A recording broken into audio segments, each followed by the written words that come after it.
Hey everybody! So for this trick you're going to need a hunter and one that's at least high enough level to have disengage, which is like level 12? I'm not sure. Climb up here and you jump to the top of this thing. And you turn your back to it. And you jump and disengage. And then you're up there.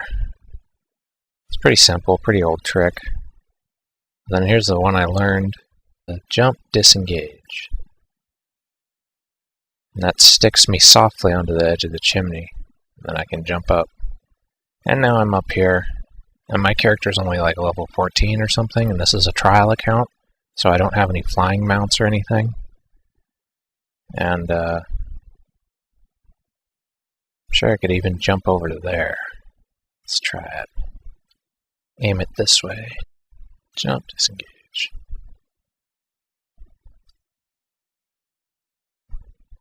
I'm stuck. What the f? I'm stuck.